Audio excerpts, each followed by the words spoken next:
Hi team, I'm making a video because I do still want to check in on politics.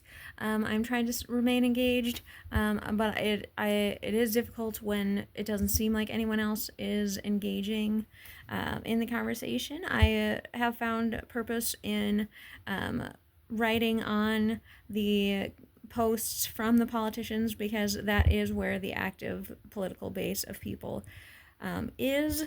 And so that's been really cool to have people comment on my perspective. And so I would recommend it if you are trying to have a political conversation or just to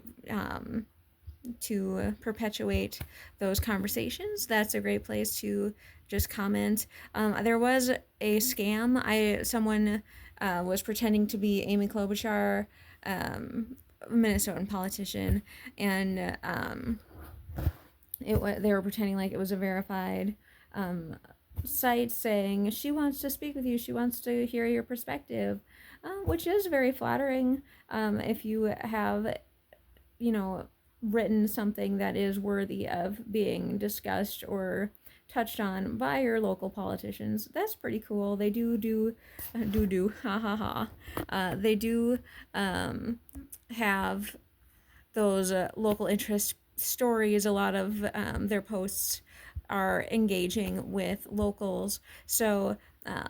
But it was a scam. It wasn't real, and so I did report it. But you do want to be mindful of that, and a lot of people too will try and friend you if you are posting on those public posts. Potentially try and steal your identity or just get more information. I don't know how exactly they would do that without, if you have your security settings set. So you do want to be mindful of that. I don't really accept friend requests from strangers like that, but I don't mind just having that conversation there. And some people will be like, I completely disagree with you, or oh yeah, I don't completely. And it's been interesting because I did sign up for the Democratic Labor Union, the DFL, up in Duluth when I was living up there, just because I was curious about politics and I wanted to learn more. And I do align with the humanistic equality initiatives that are commonly associated with democratic initiatives. So I did sign up, and I went to some events there, which was really, really good, really important to learn more about our democratic process, and to kind of get in the loop up there was really not bad. I almost went to a convention, but it was during COVID times, and so they were kind of changing it, and then I ended up not going. I don't remember why exactly. I don't remember. I think it was online, but I don't remember what happened. But I have noticed that I try to be objective, and I try not to align with specific sides of the war, the war on politics. I try more to see what they're saying and try and just engage with what they're saying in way of reasoning and what they are pulling into that conversation, into that post. A lot of times I will have people who are overt Trump fans agreeing with me and saying that's totally Republican. That's a completely Republican perspective, and sometimes, and that's kind of foreign to me because I used to be, I used to say that anyone who is just crass and doesn't seem to care about humanism or about equality in our society, I used to say, oh, Republicans, and it was a joke. It wasn't meant maliciously. It was a generalization that, just because of the ideologies that were being presented and how people present themselves, being argumentative, and dismissing people. And I didn't much care for that. I prefer open, honest dialogue with conversation being passed back and forth, and not dismissing people. And so what I used to tease, Republicans, and now some of the things that I think and I say do kind of come off as a Republican, and so, but I was consistent. I didn't want to just vote in the party. I think that I'm wondering when that change was, if it was a change, because in voting, they said you have to choose a party and you can only vote within that party. And I find that to be very limiting, just depending on the platforms. I would like to be able to vote for whatever candidate I want, either Republican or Democrat, even if I am. Even if I did align with the DFL. So that was frustrating. Oh, politics. So, but I have found people to talk to online, and sometimes we do have those miscommunications. And I did not vote for Donald Trump. I did not vote for Kamala either. I just felt like I didn't participate this past time just because I felt like I couldn't, in good conscience, vote for either people, just because I felt like the Democrats were not prepared, and it showed, and it was kind of embarrassing because they did have to throw their campaign together last minute. It was a last minute change, and I just didn't care for how they purported themselves during the debate, and so I just couldn't. I couldn't do it. So I did not vote this past presidential election. But Trump did have a more concise plan, and it seemed like it was put together well. But I didn't vote for him. I couldn't because of just the past presidencies and the impeachments and the poor treatment of women in his past. I just couldn't do it. Um, so um, oh, politics. But it is important to be mindful and to engage in those conversations. People aren't really talking about that overarching strategy. They like to just focus kind of on the post at hand. Someone did say, oh no, the Democrats did hold out on this vote and they were trying to filibuster it. They were trying to force their legislation at the end to get the 1.5 million for healthcare. Or no, it was 1.5 trillion, I think is what it was said. And I said that was completely unfair to, like, the day before, governmental closing, to try and win $1.5 trillion. Like, yeah, you can't do that. That's really, but of course I don't know how long they were discussing it beforehand, but it seemed like a rush job, and it seemed completely unfair. And so but obviously we want to take care of our people, but also looking at our budget, something has to give, with how much debt we have and how it's compounding. And so trying to figure out the best practices. I still consistently say, what can we as the people do to supplement, because we are also responsible for that debt, and we have to be conscientious. We want to take care of everybody, and so it's up to us to make it work, and we can supplement in our local communities for those who need more healthcare assistance. We can do it. And they say, you shouldn't have to because we pay our taxes and the federal government is, doling that money out. It's our money. It should go towards what we want. But also, how much of the money is actually like coming from a few select millionaires, or how much of it is coming from overseas, that we are taking in these loans, and then paying out with plus interest.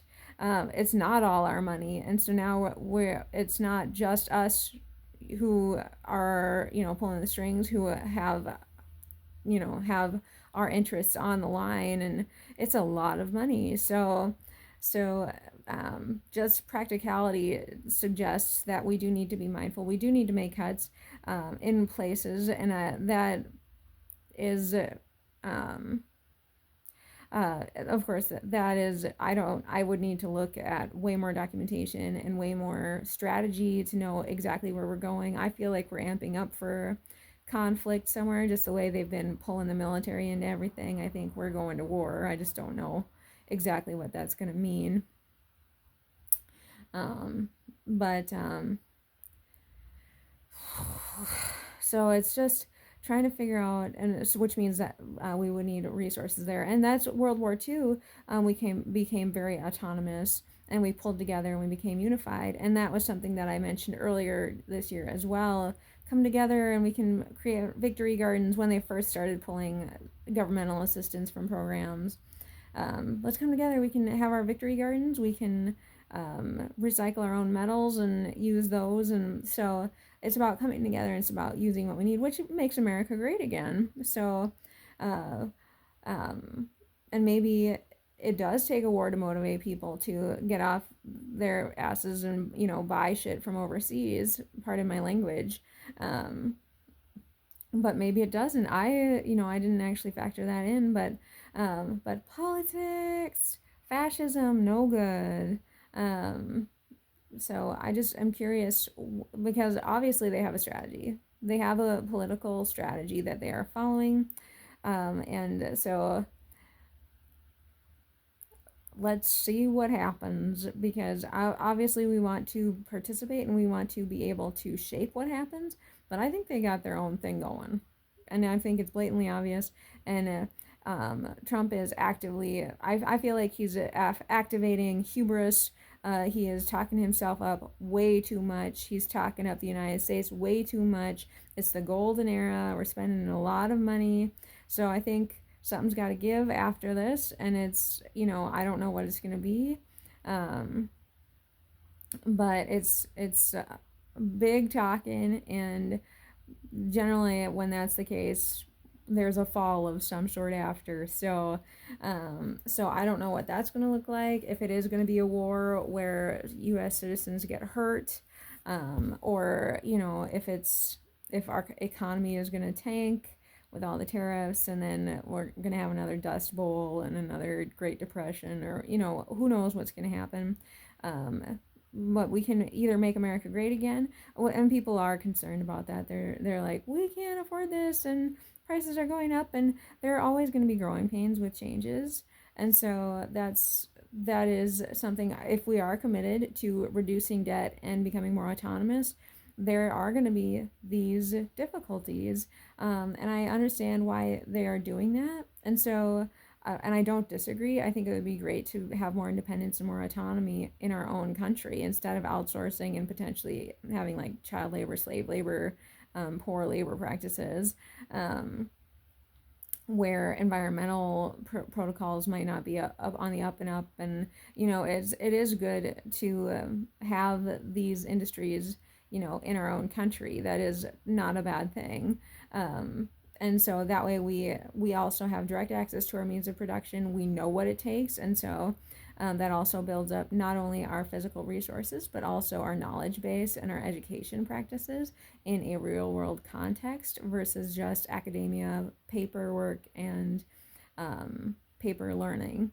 And I feel that because I went to college, and um, and it was all textbooks and papers, and which is great, and I feel like I can reason and logic very well, but I feel like that's not what is valued and as much or respected as much as the physical outcomes. And so that kind of came to the fore in a conversation the other day, talking about for-profit medical, for-profit versus nonprofit, and I drew comparisons, parallels to the education system, and how shelling out a lot of money, you do get that direct contact with smaller class size and things like that, but it really doesn't amount to much. It doesn't measure up, and especially if people are patriotic townies who say, oh, you're too good for our state schools, things like that, and then you just get like catty behaviors, and they're trying to dismiss your education and what you've contributed and things like that. So it's so flawed, and there's always going to be judgments, but for-profit medical obviously has a lot of pros to it, but the maturity level and someone mentioned communism in relation to it. I think they quoted Marx or something, and so I did pull from that as well, because like communism, if it sounds good and if it can happen in its ideal form, that'd be cool. But they say communism will never actually work because there will always be someone leading it and motivating it, and then that person will gain an inordinate power, and then it's prone to that person becoming more dictatorial, and so um, they say that communism cannot truly exist. Um, and then obviously there are pros to capitalism and competition and moving people forward, and so there's but and having nice facilities that are well staffed and well trained. But then if there is any level of dehumanization there, that's completely unacceptable, because you're supposed to be in it for the patients, you're supposed to be in it for the people, and you cannot have a hierarchy and preferences as to how you treat people and how you care for them. Um, so it's pretty tough to have that conversation, just because obviously there are pros and cons, and it's definitely worth discussing. But but um, it's just having these conversations about our institutions, about our government, and if fascism is and can be paired with the communist countries, and it has that rhetoric in history as well, with Italy and the Nazi Party. So you look at Trump, and people are saying he's going to be the next Hitler. He's following the fascist playbook.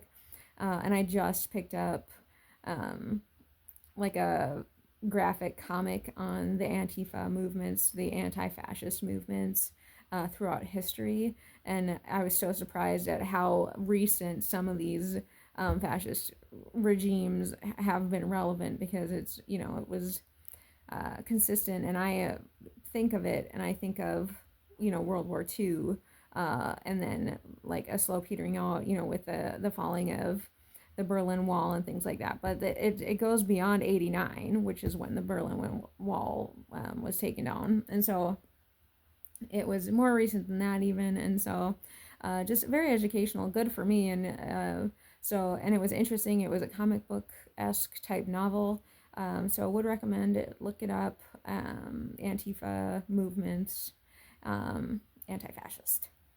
But just worth the conversation. And I'm talking again for 17 minutes when I was trying to keep it short again and just touch base. So definitely good to be on top of these things, to talk about them. And so I would also recommend having conversations with people in the comments of political leaders, because they are on social media, which is great.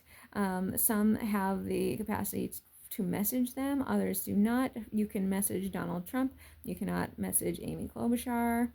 And so I have done both of those things.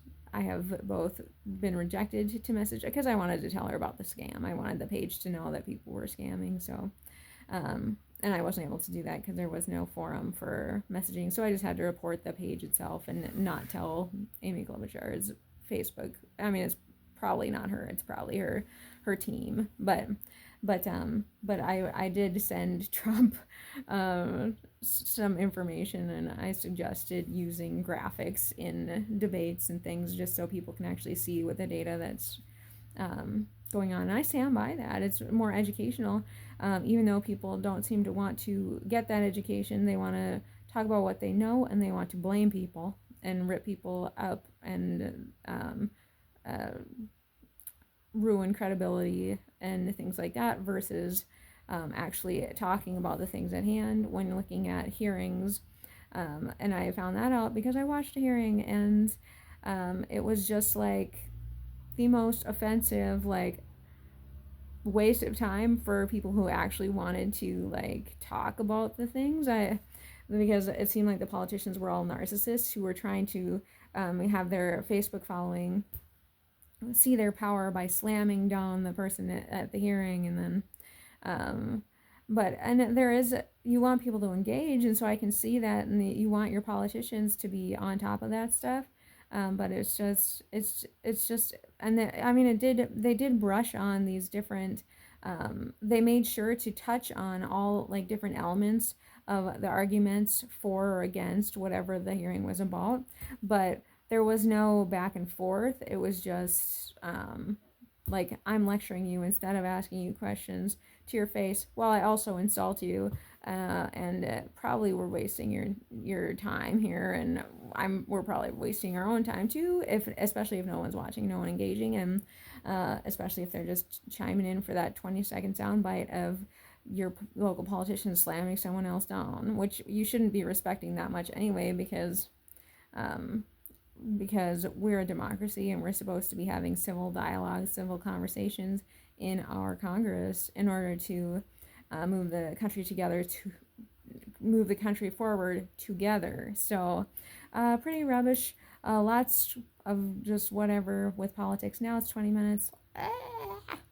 But wanting to check in. So, I hope everyone is doing okay, and I do think that we should fight together. And I did actually message, I put a post on Tim Walz's post asking how we can help the soybean farmers, because we have plentiful crops now that China's not buying from us.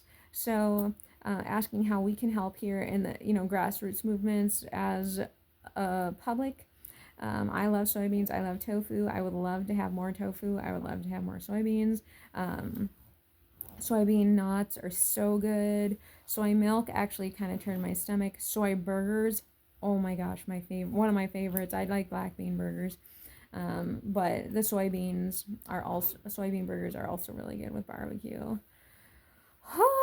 So there's a lot we can do with them, and if we have a bunch, then that's we have the resources, then we can use them. So, but wrapping up this video, glad to talk politics with you if you want to talk about it.